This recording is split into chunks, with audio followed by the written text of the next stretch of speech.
பிரைஸ்லான் உங்களை சந்திப்பதில் கர்த்தராகிய இயேசு கிறிஸ்துவுக்கு நன்றி செலுத்துகிறேன். நம்ம வாலிப பிள்ளைங்களுக்காக ஜெபிக்க போகிறோம். நிறைய வாலிப பிள்ளைங்க இயேசுடைய அன்பை ருசிக்கணும். ருசித்து பார்த்தா தான் இயேசுடைய அன்பு நமக்கு எவ்வளோ நல்லா இருக்குன்னு தெரியும். அநேகருடைய அன்புக்காக அடிமைப்பட்டிருக்கிறாங்க. ஆனால் இயேசு கிறிஸ்துவ அன்புக்கு அவங்க என்ன செய்யணும்?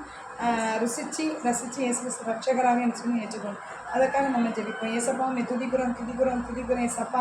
அண்டராக இயேசு கிறிஸ்துவ வாலிப உள்ளங்கள் அண்டவரே சோதர சந்த ரஹிமினா ஓடாலே சந்த அப்பா ரட்சகராக ஏற்றுக்கொள்ள மனமலனாக ஏற்றுக்கொள்ள அத்த உதவி செய்யணுமா ஜெபிக்கிற நேசராக ஆண்டவரே அவருடைய அன்பை ருசிக்கிட்டும் அதை ஆண்டவரே மனமகனாக தன் இருதயத்தை இடம் கொடுக்க எத்தனையோ பேருக்கு தன் இருதயத்தை இடம் கொடுக்கும்போது இயேசு கிறிஸ்து மனமகனாக நேசராக இருதயத்தை இடம் கொடுத்து ஏசப்பா ருசித்து பார்க்க கிருபை செய்யுங்க. இயேசு கிறிஸ்து அப்பா அவளோடு உறவாடுவார், ஐக்கியப்படுவார், சஞ்சரிப்பார். அல்ல பிரகோலிஷன்களை இயேசுவோடு நடக்கிற ஒரு அனுபவத்துக்களை கடந்து வர வாலிப உள்ளங்கள் கிருபை பாராட்டணுமா ஜெபிக்கிறோம். அவங்கள கட்டி வச்சுக்கிற எல்லா ஆசை இச்சைகள் எல்லாம் இயேசுவை எரிஞ்சு போகட்டும்.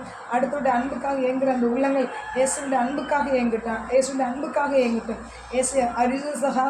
ரஹீமினா இயேசு கிறிஸ்து நடந்து ஒடலிஹிமினஸ்ஸே சஞ்சரிக்கிற தேவன், உறவாடுகிற தேவன், ஐக்கியப்படுகிற தேவன், என் பிள்ளை எப்போ சமூகத்தோடு காத்திருக்கிற தேவன், அன்புக்காக இயங்குகிற தேவன், மனிதனோடு பேசுகிற அந்த அன்புக்காக இயங்குகிற இயேசு கிறிஸ்து அது ஒவ்வொரு வாலிப உள்ளங்களும் புரிந்து கொண்டு ஏசப்பா ஒவ்வொருவரும் இயேசு நேசிக்க கத்த உதேசங்களை கட்டி வச்சுக்கிற எல்லாம் உலக ஆசை இச்சைகள் கவர்ச்சிகள் எல்லாம் இயேசுவை நமக்கு எரிஞ்சு போய் என்று கட்டளை விட அதில் ஆசிரியர் பெரிய செய்யாருங்க. இயேசு நல்ல பிதாவே. ஆமென்.